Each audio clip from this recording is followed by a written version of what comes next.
All right, we're live, Brenna. We had to catch up from last month. We missed last month's video. Um, Brenna, you had a sinus infection. You hardly had a voice.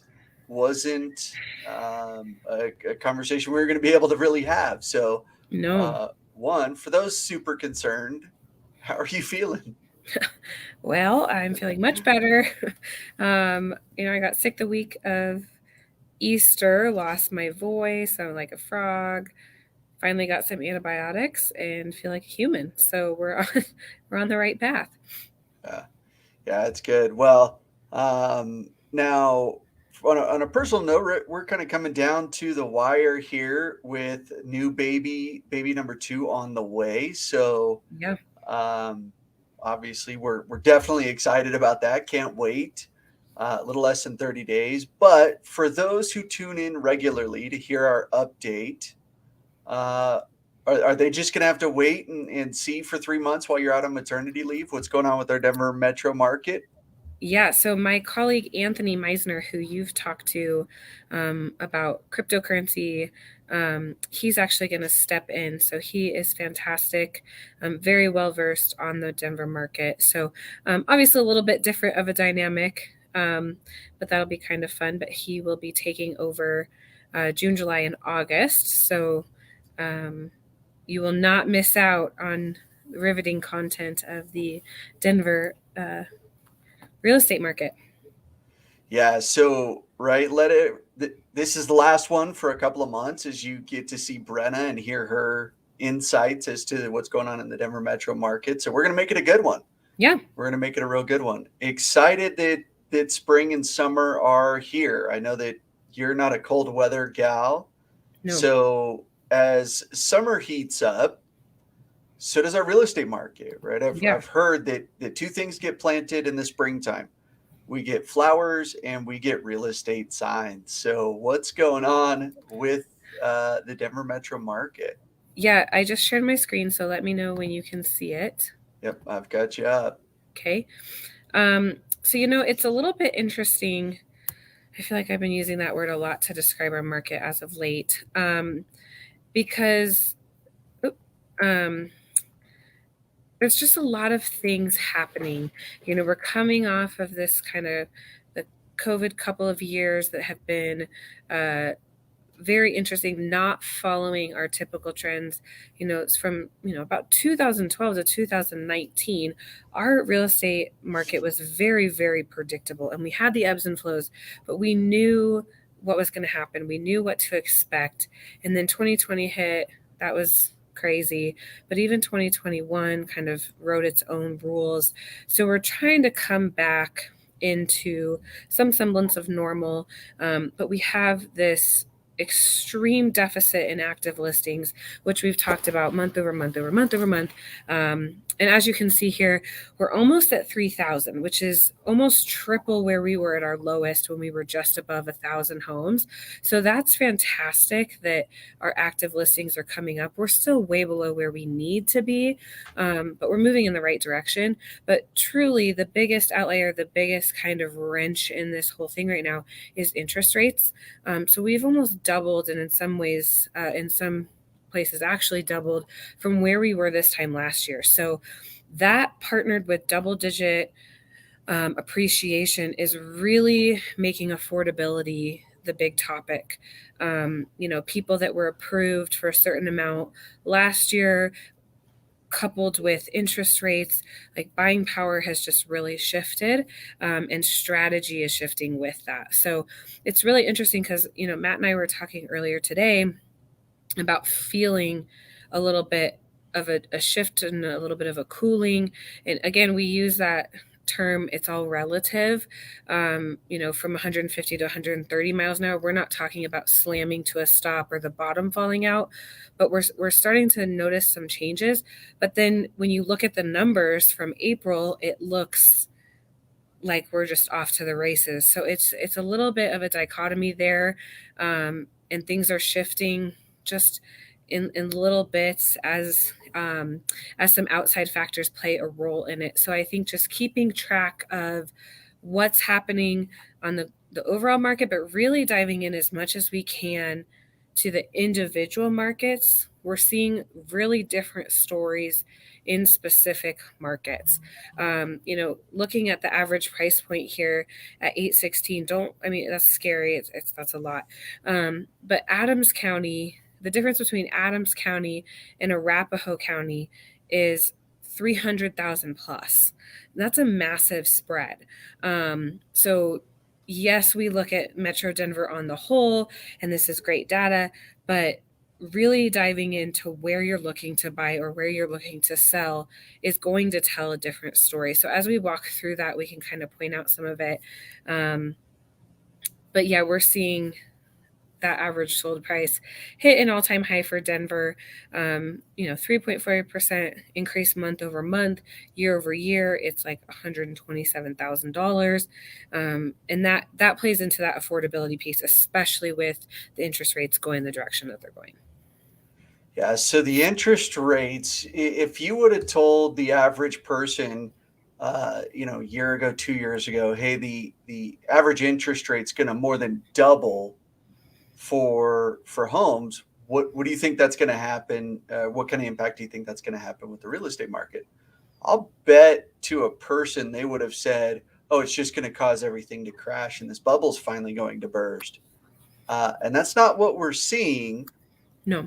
because while it's impacting affordability, there's still the other side of that coin of we've got a shortage of homes available for people to purchase. Yeah, and I think that's a notable difference. You know, people like to compare things to 2008 and to the last bubble bursting. We had a surplus of inventory at that time. So our supply and demand is still very out of whack. Our supply is incredibly low and our demand is pent up, and very high. So people are buying, they're just buying in different brackets. So we've seen a lot of people that were maybe approved up to 1 million a few weeks ago, a few months ago. Now, if their rate lock has expired, or whatever that looks like, and they're now either no longer approved for the same limit with the interest rate, or they just don't want to spend that money, they're coming down into a lower price point. So there's more competition there. So it's not that they're not buying a home anymore, it's just that they're shifting where they're buying it. Unfortunately, that adds challenges for first time home buyers. And there's some different programs. I know, Matt, you've talked about that with some of your lenders about how that works. So, definitely don't want to scare you away. It's still a great market. Especially if you can get into this market and take advantage of the equity and take advantage of the appreciation and utilize real estate as an investment tool. That's massive. And something I've seen a lot on Facebook lately, and I don't know if it's just on my Facebook because I have so many real estate and industry friends, but it said, with however high interest rates go, remember that interest rate on rent is 100%. So you're either paying your own mortgage or you're paying your landlords, and with landlords, rents are going up and stuff too. So obviously it doesn't make sense for everyone. It can be a very challenging time to buy, and it can still be a really, really great investment if you can get in to the market to take advantage of how much year over year, month over month appreciation we're seeing. I mean, Matt's more into the stock market than I am, but I'm pretty sure you're not seeing this kind of appreciation, this kind of return on investment in any of those types of investment strategies. Now, the stock market's kind of taken a beating here over the last 45 days, and that's unfortunate. And the real estate market's still appreciating, which is good. Oddly enough, for me, I'm okay with the stock market going down because I'm anticipating purchasing more. Right, so it's kind of a double-edged sword, right? I'm okay with it going down when I'm looking to purchase. Same thing with real estate. I'm okay with it going down if I'm looking to purchase. I don't want it to go down if I'm looking to sell. Yeah. So, again, where do you fall in on that banner? Now, the The thing we got to keep in mind when it comes to the real estate market is for most of us, the market that you sell in is the same market that you buy in if you are already a homeowner. So, where one side might be a little bit of a disadvantage, the other side's going to see potentially a little bit of an advantage for it. So it can work out on both sides depending on where things land for you. So, Yeah. um, I think back to when I bought my first house, interest rate was 6%, which was great. That's the lowest that they had been at that time. And I was excited about getting 6% interest rate. Conversation wasn't even around about, hey, can I get a 2% or a 3% or a 4%? It wasn't in my thought process because it just wasn't an option. It wasn't available. It's kind of Yeah. like gas prices. Yeah, they used to be different, but what am I going to do? Walk? I don't own a Right. horse. I'm Yeah. kind of stuck just doing whatever it is that's there. So as long as homeownership's still a desire for people in this country, and I don't see that desire going away, I don't think we're going to run into a complete stoppage or halt in this market. Folks were still buying homes, buying real estate when interest rates were in the teens, 15 to 18%. So I think we're going to continue to see strong demand. It's just changing what people can afford. Yeah, and it might slow down that appreciation, which honestly, we've been in double digit appreciation for years. Um, and we've talked about before the national average is around 4%. Um, Average sold price year over year right now is at 15.7, and again, that's just April to April. But we thought it was great when it was 10, and then it was 12, and then it was 15. And so if that number drops a little bit, it doesn't mean the bottom's falling out. It doesn't mean that your house is going to lose value. It's just going to appreciate at a slower percentage, which is okay. It's just different, which can be scary. But to Matt's point, if you have owned your home for the last couple of years, you probably have some pretty darn good equity that you can utilize to put down or to help with your next real estate purchase as you're buying. Colorado is still in the top 10 for people moving in. We're also in the top 10 for people moving out. So there's just a lot of movement happening. And there's a lot of money in Colorado. And we'll look at the different markets. We'll look at that luxury market and ultra luxury market. We're still seeing a lot of things happening there, which is pregnancy brain, can't think of the word, but it's good for our economy to have all this money coming in. And it's keeping things strong, but there are some changes that we're starting to feel that we just need to be aware of, so we're not trying to say, oh, this time last year or last month. We really have to look at the data as it is now, if that's when we're in the market, to make sure we have the right strategy, and we know what expectations to set on both sides of the coin, buyer or seller. So this is our market snapshot. We go over it every month. This is kind of our bird's eye view of the market, detached and attached, single family combined. Green is active, blue is pending or under contract, and red is sold. So with the green line, or the active, being below pending and sold, we're in that extreme seller's market. So you can see at the end of last year, beginning of this year, we were so low. So it's moving in the right direction, but we're still below the blue and red lines, which is not ideal, but we're moving in the right direction, and we have that trend of that natural curve that comes in. Now, pendings and solds are moving up. Typically, they peak out in about April or May or June. So we would anticipate that would continue, especially with more active listings coming on the market. And then towards the end of the summer, kind of midsummer, it'll start to come back down the other side. Now, again, with interest rates, it doesn't necessarily mean it will slow down selling. It will most likely slow down appreciation and shift price points. So it'll be interesting to see those numbers as we continue into the summer, what that looks like. what they do with interest rates, how aggressive they get. There's a lot of factors, but for the most part, we would anticipate that the general trend of that seasonality would continue as we finish out the year. Yeah, we're gonna see that number, that green line, at some point get back above the red and the blue, and that's going to be a good thing in some areas, and it's going to have some different challenges, right? Nothing happens in a vacuum. So, yeah, I think for the overall just stability of our market, it would be probably a good thing to see that number again above, and we don't want to see it dramatically above. Right? Right. We got to keep Because kind then of that balance. we're out of balance the other way. One metric that I have talked about in the past that's not on here is new listings. So active listings, just to clarify, is a snapshot of how many homes are on the market on that specific day. So that's our reserve. So on the day that we pull this data, typically about the 6th business day of the month, there was just shy of 3,000 homes. New listings is how many homes have come on the market in the full month of April, which was just over 6,000 this month, which is fantastic. And it's been trending very close to our 2019 trend line, which was kind of our last normal year.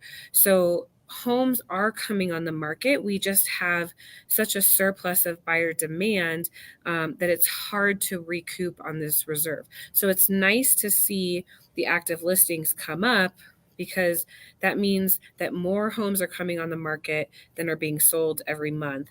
Now, obviously, we don't want to get that too out of whack, but we are so low that we need those numbers to continue to come up. So we're up month over month, we're up year over year on the new listings. So people are still putting their homes on the market, they are still selling them, which is a good indicator. That's what we want to see. That's the only way that we're going to get that green line closer to the blue and red line. Yeah, so let's see things happen gradually and not suddenly. You know, Absolutely. it's not a um, it's not very jarring if you come to a nice gradual stop in a vehicle. It can be very, very painful to come to a sudden stop, right, or a sudden acceleration. Let's just to keep some balance. Let's move through this smoothly, and I think that's going to be a more comfortable pace for everybody. Now, we're probably looking at higher highs and lower lows with the way that extremes go, or at least the balance or the pendulum swinging that direction. So, we'll see it. You and I talked about it earlier this week. I get the feeling that we're going to feel the effects of the interest rates rising probably more next year than we are this year. Yeah. Yeah, that'll I'll let you make that prediction. We'll see where Yeah. we end up. Um, so this, again, we talk a lot about active listings, but there's a lot of talk right now about like, oh, flooding the market with active listings, and it's really just not true. Um, so the National Association of Realtors says that 6 months of inventory is balanced. That equates to about 30,000 homes on the market. In Denver, economists say closer to 4 months, which is closer to that 20,000 mark. So we're at 2,900 versus 20,000. So even back to 2020, we were at 8,000. 2019, I think we were right about like 10,000. So it's half of what we would need to be balanced. So we, again, 2019 was a seller's market. We are now in an extreme seller's market. So yes, we are at 29% increase month over month. But like we've talked about, when you're dealing with really small numbers comparatively, small shifts make big percentage changes. So this is good. We want it to continue to go up. We don't want it to be a vertical wall up. But we want this to continue to go up. So great to see it close to 3,000. And we would love to see it continue to go up to offset some of that buyer demand. Yeah, I think when we look at our seasonality, we'll see it continue to go up into the summer months. And as we get towards the last quarter of the year, that number should start to come back down. And we'll watch that number. If it continues to rise in Q4, that's going to be an indication as to what 2023 is going to look like. And I can't believe I just said 2023. I Here we know. go. Yeah. So speaking to month supply of inventory, which goes, so 30,000 homes or 6 months. Denver would be 20,000 homes or 4 months.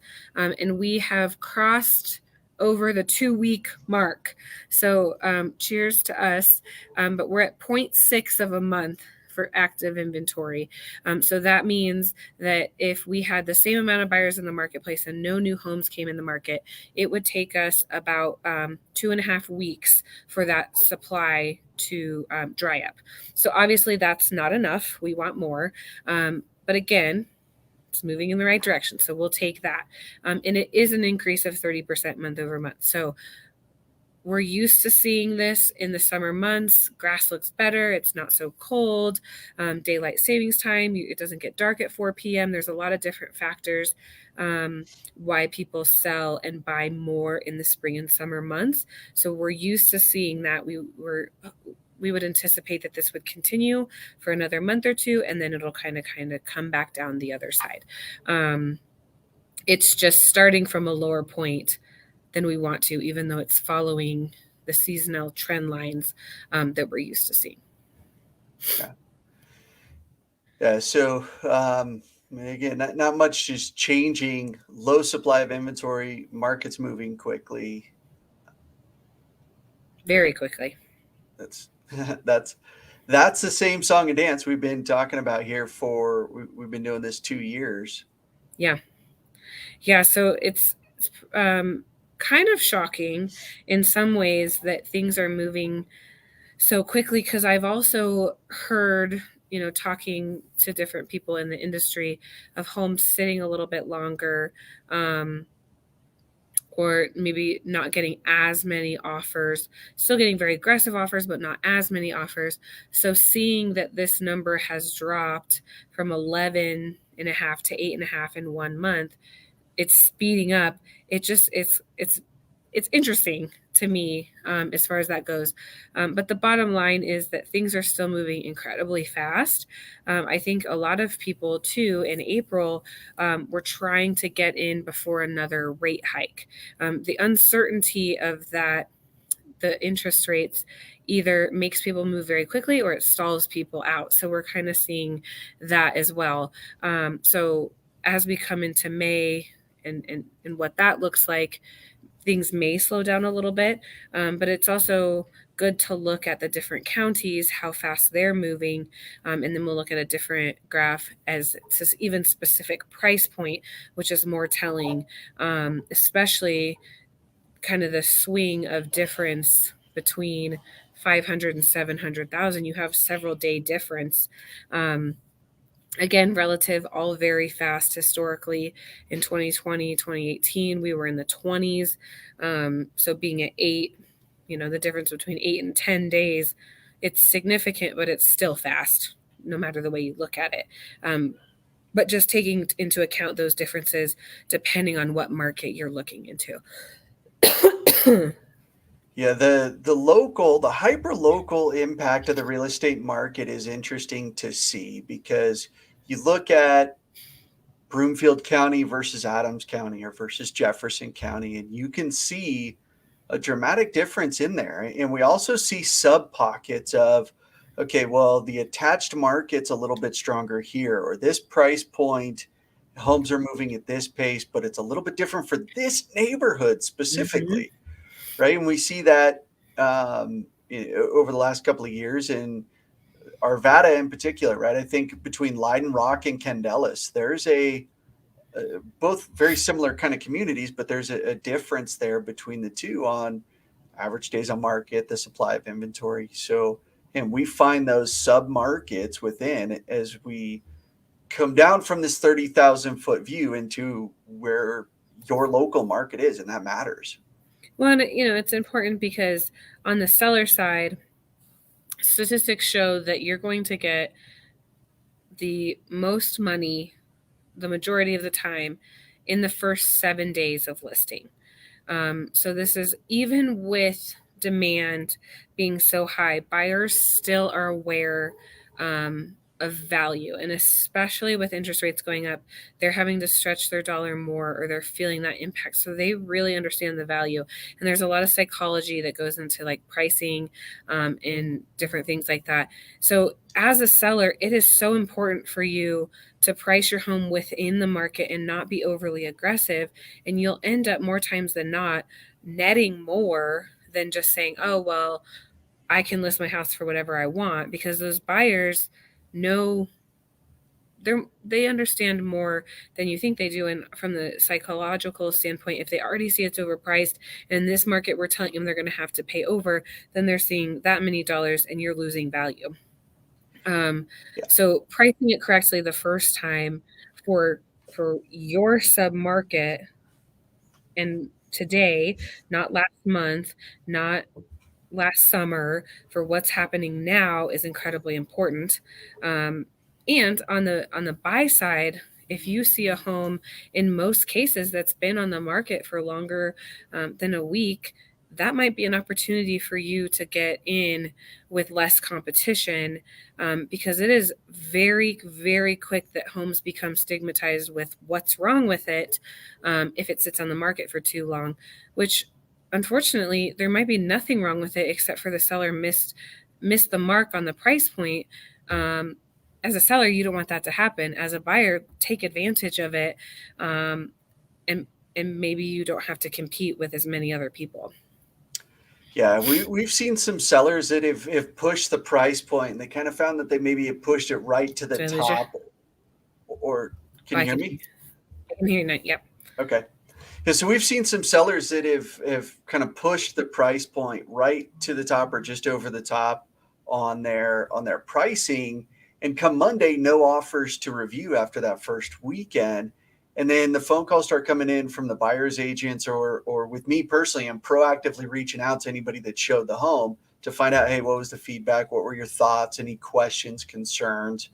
And then having that conversation with that buyer's agent, and they say, wow, well, we kind of expected it to go way over, and maybe we should have this conversation. And we're seeing offers start to come in, even multiple offers that come in starting Monday, when we reach back out and have that kind of conversation, that dialogue. So yeah, as a seller, as a listing agent, you have to be cognizant of value, Yep. because you can absolutely price it wherever you want. It doesn't mean you're going to get interest wherever you want. Yeah. Right. Okay, actives and sold by price point. So this breaks it down and shows you within these pockets. So this is not by county, this is just by price point. How many homes are on the market versus how many are selling. So it makes sense with our average price point across all 7 Metro Denver counties being in the 800s, that 6 to 800,000 has the most active listings. That makes sense. But it's double the 5 to 600,000, and then the 8 to a million. It's also where the most are being sold. So just interestingly enough, though, if we pop to month supply of inventory versus days on market, that same 6 to 800,000, where the most homes are being sold, it's 2 days slower than the brackets right next to it. So that's what I was talking about earlier. 9 days, under 10 days is still incredibly fast, but 2 days slower is significant. So there's a lot happening in that price point, but it's a little bit different than if you're in the 500 or if you're in the million. So being aware of that, we've seen a lot of movement there. We've seen people that are qualified up to a million, they're coming back down into that price point as interest rates change.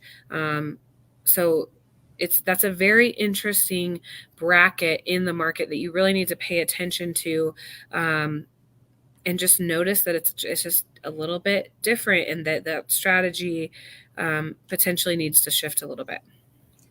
Yeah, I think if you've got a, and I don't want to call it cookie cutter like it's a bad thing, but if you have a more traditional kind of style home, right, where it's in a subdivision, they built a large number of them, it's not overly unique in any way, then you kind of fall in line a little bit more with what we're seeing as a whole.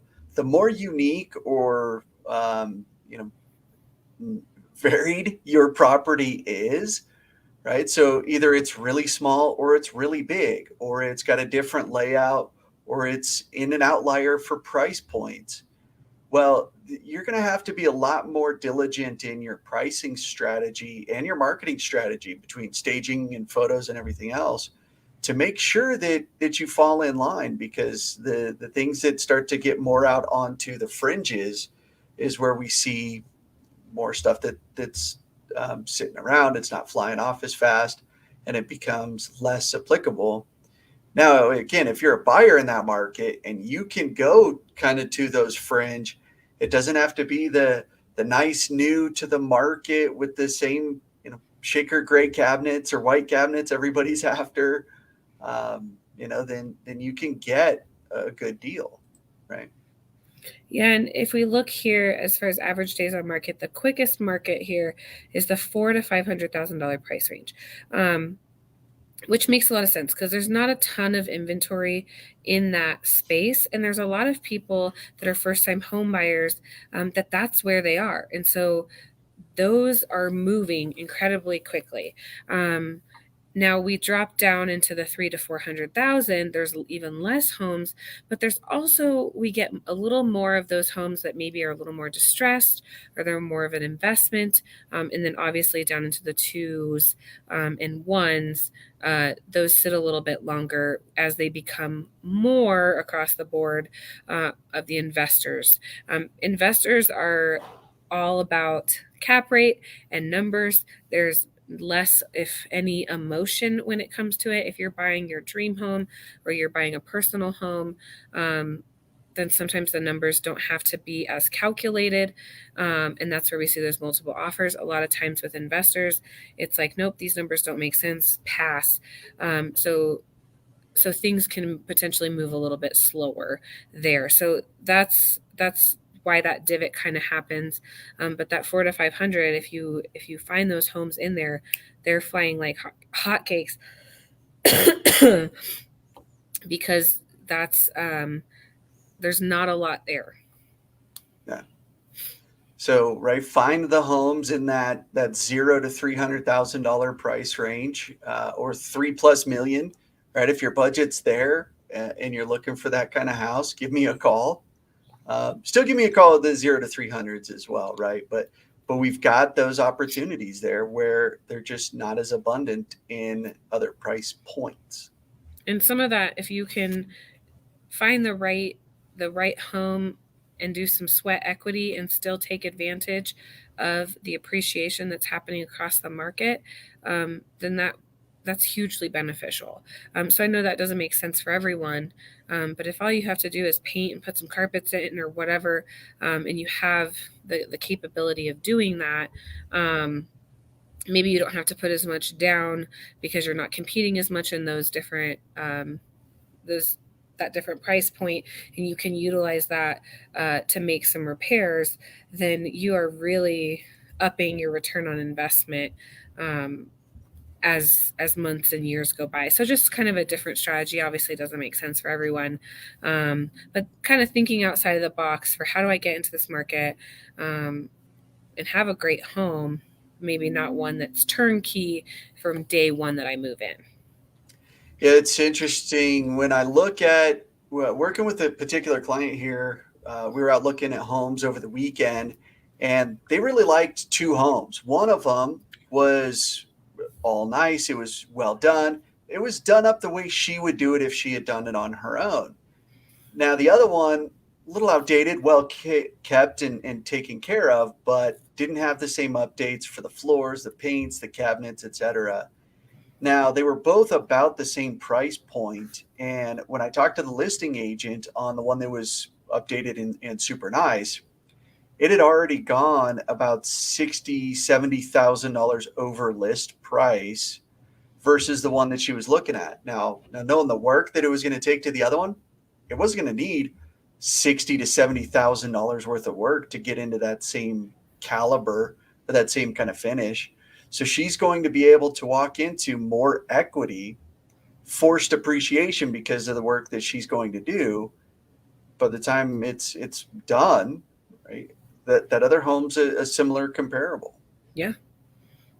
And she can really do it exactly how she wants to do it. Yep. Okay, so this is sold.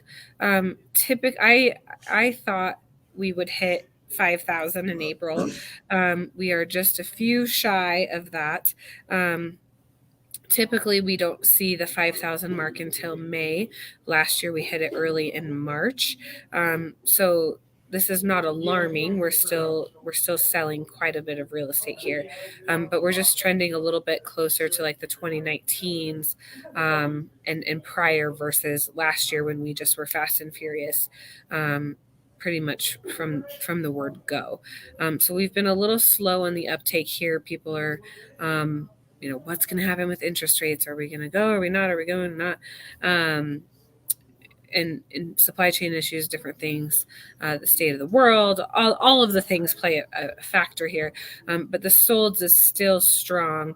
We are down again 7% year over year. We're up 8%, 8.5% month over month. And we would anticipate that this curve continues. So yeah, just a tiny bit slower than I had anticipated, but literally by like 60 homes. So we're right kind of on pace with what we would predict for this time of year as far as how many homes are being sold. Yeah, I think there's still a lot of things happening with our market, which are good, right? I don't think that the interest rates have slammed everything into park, right? No. So this is what I was alluding to at the beginning with the swing in average sold price. So this is detached single family. If we look in the bottom left-hand corner, we range from Adams County, which is at 591, to Denver County, which is at 945. That's a massive swing as far as average sold price by county. So that's why I say take that 816 number with a grain of salt, because depending on where you're looking or where you live, that's either way high or way low. So this is that localized information that's extremely important. It's also really different detached versus attached, which Matt talked about earlier. So getting as specific as possible to get the most accurate data will help you make the right choice. So Adams County, if you have the flexibility, is definitely more affordable. And then obviously Denver County is in Douglas County or approaching that $1 million mark. But at least it's not Boulder. Boulder's over over $1 million by quite a stretch at this point. Yeah, when I was out showing homes this last weekend, again, same buyer we were working with, I walked through a home that had the exact same unique floor plan of a home that you and I used to live in. Yeah. Little unique. It's the only floor plan the builder that anyway that I've seen like this. Right, it's kind of like you took a two story and you split it in half. Master bedrooms on its own level. Anyway, so that house that we owned was in Adams County, and the home that I showed was in Douglas County, and it was over $200,000 more expensive than what we had sold ours for. We sold ours, 3 years ago. But that county, that Adams County, that area that we had bought wasn't. It hasn't seen that kind of appreciation. We're not talking about 70% in appreciation for the same floor plan, and the neighborhood characteristics were very very similar: established trees, good schools, etc. So again, if you can pivot your location, you might be able to really take advantage of getting a very similar home, good quality home in an area that's maybe more affordable. Now, and if you can't afford Adams County either, right, the further away we get from Denver, the lower those prices might go. And if you're working from home and don't need to be at the epicenter, can you go out to Bennett or Deer Trail or Strasburg or whatever the area that might be? That's just where Matt wants to be. I don't want to be that far east. But I like where we're at right now. Not a place that I would be looking to move out there, right? But again, we both have an office that we commute to. It doesn't Yep. fit into our lives, and very close with a lot of friends and family that are more on the west side. So it's just not as feasible for us, right? But I'm thinking about, if I was an individual who worked from home and maybe an introvert like I am and am not overly social all the time, you could very well get what you're looking for. Maybe just going a little bit further one direction. This graph is also a good indication of how difficult it is to outsave the market. So, we hear a lot, oh, I'm just waiting for the market to shift. I'm waiting for the market to correct. I'm waiting for the market to adjust. Well, even if you've only been waiting a year, you're still going to be dealing with $126,000 of year-over-year appreciation plus a double in interest rate. So that's probably close to $200,000, if not more, in buying power that are gone. So there's people that have been waiting for a year. There are people that have been waiting since 2019, 2012. And hopefully you see that this trend is continuing in an upward trajectory. Now, January 2022, we took off on a 14er, which is not always the case, but the trajectory is the same. And like we talked about, yes, we're at 18% year over year appreciation. Even if we drop down to half of that or less, 9% or 6%, that's still moving up. So it's incredibly difficult to outsave the market that way. So if you're just waiting to wait because you think a deal is coming, please don't do that. If you're waiting because the situation isn't right and different things, that's fine. Fine. It's not everyone is in a position where it makes sense. But again, if you bought last year in June at the peak of the market, you already have insane appreciation in 1 year. So if you had to pay over list price, if you had to come up with an appraisal gap, you have just made up for that, borrowed equity on your investment and probably are still net positive. That's a very quick return 1 year. If you bought in 2020, if you bought in 2019, you can see how much appreciation you've had. Matt mentioned we've been in our house just shy of 3 years. It's appreciated really nicely. That's quick. So take advantage of that if you can. And waiting for the market to correct, waiting for things to drop off is probably not the best strategy for being able to get into this market. Yeah, the market crash that we had in 2008, they talk about that being a once in a lifetime. I don't know if that's once in a lifetime or we're going to see stuff like that happen again. But for the appreciation that we've seen in the average Denver metro price since I've been in real estate, if we lost half of the value today, right? It just off the peak and it's half of the value, we're still significantly higher in value than we were when I got into real estate over 8 years ago. So Denver didn't see that kind of crash and collapse in most homes when the market crashed. We've got a very diverse economy that's pretty stable compared to other parts of the country, and Colorado is a great place to live.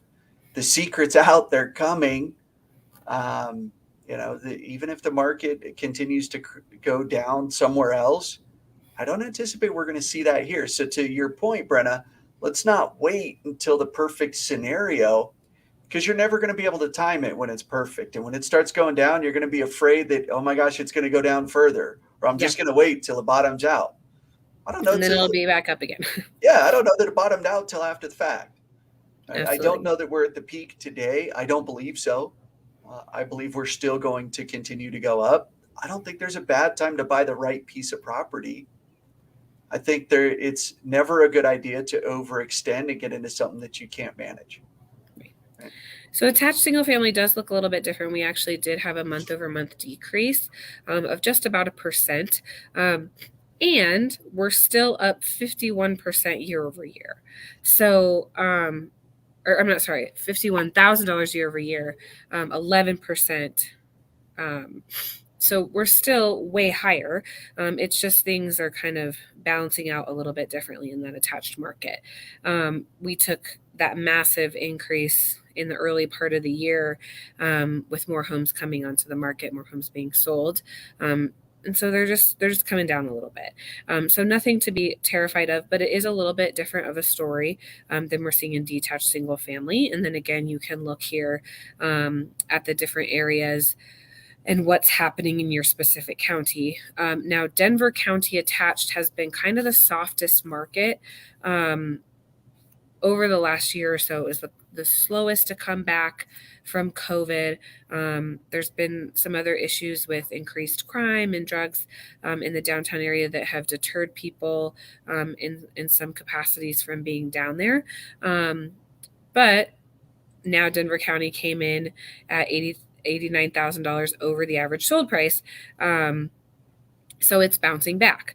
So that's where, if we've had this conversation 3 months ago, Denver attached single family was a little bit softer. Now it's rebounding. Make sure you're looking at the right data so you're pricing correctly, and also just understanding those submarkets that we've been talking about.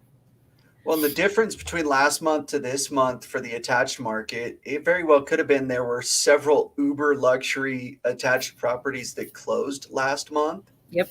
or the month before that didn't close this month, right? So that can impact it. So we've got to, look back into, just because that number dropped doesn't mean that it's really dropping.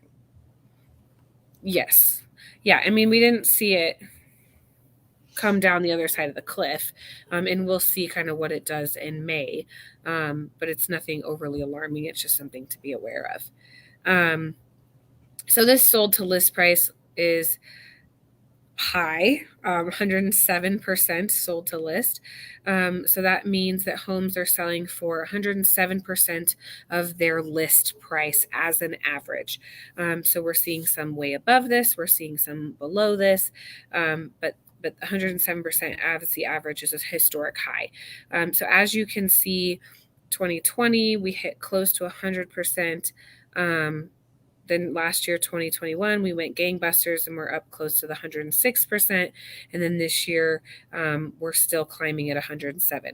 Now, it is seeming to taper off a little bit. I would anticipate that this maybe doesn't get above 108 and then starts to come down the other side, but we'll see. It's flattening a little bit, so I don't think it's going to continue to climb, but it's obviously very, very competitive. Historically, we were right under that 100 mark.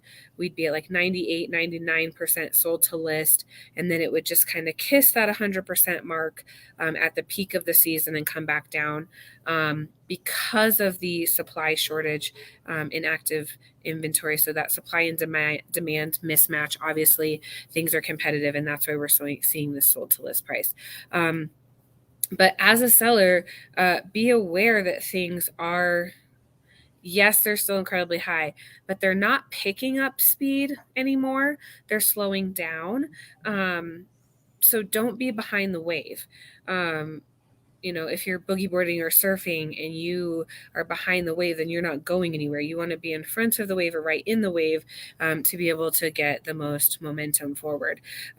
So make sure you're not being overly aggressive. I mean, you're still 107% as an average is pretty darn good, but don't go pricing it at like 110% if that's not what it warrants it, because you might be missing money on the table.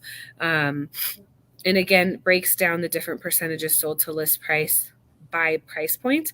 Very interestingly, 3 million plus is over 100%. It's at almost 102%. Now 3 million is 3 million plus is a little bit more volatile in its numbers just because there's less data. So things move around a little bit more. But typically we do not see, over a million, over 2 million, that percent closed to list really, or sold to list, really drops off. So the fact that 2 million to 3 million is 106% and 3 million plus is 101%, it's a lot. And there's a lot of money coming into Colorado. There's a lot of money in Colorado. Um, and it's competitive in any way you slice it. But just kind of looking at the different price points to see how competitive or what that is. 1 million to 2 million is the highest at 108.7%, which kind of makes me shake my head a little bit. Those are big numbers, Brenna. Big numbers. Those are huge, right? If you don't want to compete, drop down into that under 200 price point, and your percent sold to list is 75%. So there's the area. If you don't want to compete, you've got to be strategic. And if you do want to compete, you've got to be strategic in how you compete, right? There's not just a one size fits all, because we're talking about averages. Now, there's no way to know what any one particular property is going to do. So you can't say, okay, well, 107%, that means I just have to offer this, and that's ours. Not necessarily, right? Let's find out what else they've got, because the next buyer that might be competing may have lost out on 6 offers before, been number 2 all 6 times, and just says, hey, I want this to stop. I don't want to play this game anymore. Just tell me when I've given you enough money. Yeah. Right. And we got to compete differently in that scenario. Well, in prepping yourself for entering the market, if you're a buyer and you're approved up to 600,000, don't look at homes that are priced at 600,000, because more likely than not, they're going to go for over. And so you're looking at something that you can't have. So just keeping that in mind as a strategy, you don't want to frustrate yourself before you even really get going. This market's hard enough on its own. So, okay, does that mean that we drop it down to 550, and that way I have a little bit more wiggle room if things do go over? Or if you are looking at the top of whatever that price point is, are we looking at homes that have been on the market for a minute? And I do mean a minute. Maybe it's been 8 days or whatever. It doesn't have to be 3 months. And take advantage of someone else missing the mark on the pricing. But don't set yourself up for failure by going to the top of your price point, top of your approval with a home that just came on the market and expect to get it. That's just going to be really, really frustrating for you. Yeah. I've said this several times. If you've ever watched 5-year-old kids play soccer, that's what the market's looking like for new homes that hit the market.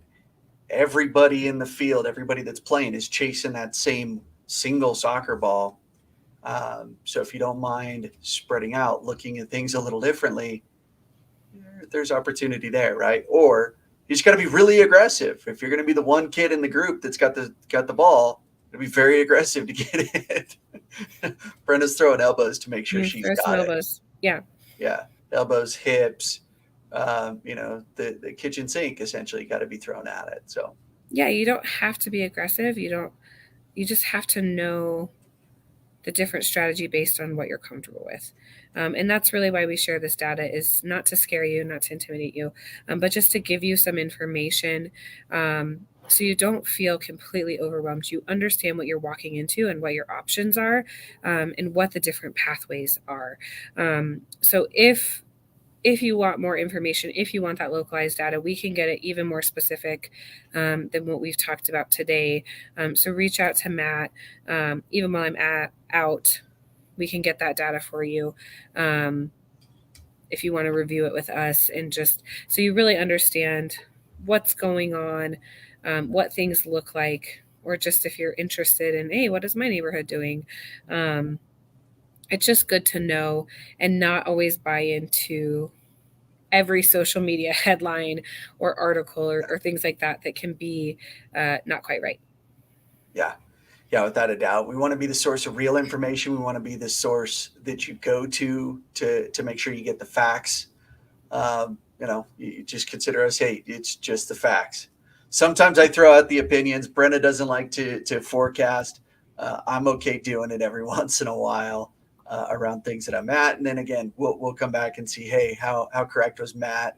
in his predictions, or was he way off? Um, I so was right about trending towards 2019. I was wrong about hitting 5,000 this month. So we'll, you know, off by 50 homes, that's not a bad projection there. So no, again, Brent, I really appreciate it as you take time. Everybody else in Facebook's going to miss you for the next 3 months. Selfishly, I get to spend lots of time with you as I take some paternity leave as well. Still going to be working a little bit as I need to, but focusing on the family, which I'm excited about. So Brenna, any kind of final words or thoughts as we wrap up this month? no, I don't know. Um, I think it's going to be uh, a a summer that's maybe it's not very predictable. So we'll see what happens with some of this and how the second half of the year shakes out. I do think we're going to be under the total number of solds that we were last year, which is fine. It was extremely, extremely high last year, and the year before that was extremely high. So I think we're going to have less homes sold, not a crazy amount, not a scary amount, but um, we'll see how it all shakes out and how 2023 looks as we move into that direction. Yeah, I think I'm with you in alignment there on we'll see fewer homes sold. I think we're going to see, as I kind of projected a couple of months ago, 15 to 20% appreciation, I think, is in the realm of possibility, even with the interest rates the way that they are. I think we'll see more of the impact of interest rates next year. So again, we'll continue to watch the market because things kind of happen slowly and then they seem all of a sudden it came out of nowhere. But if we're paying attention, we're watching the numbers, we're not as caught off guard. So for those watching, I appreciate you tuning in and the feedback that I get on these videos. So thank you so much on that. So Brenna, I'm gonna sign off for you for the next 3 months. Yeah, we'll see you We're in September. we'll get to hang out with Anthony until then. Good thing Anthony's he's high energy. He's a funny guy. So looking forward to those conversations. And then we'll welcome Brenna back with open arms in September. Sounds good. Well, looking forward to it. Happy summer, everyone, and we'll see you on the flip side. Sounds good. All right. We'll see you. Bye, everybody.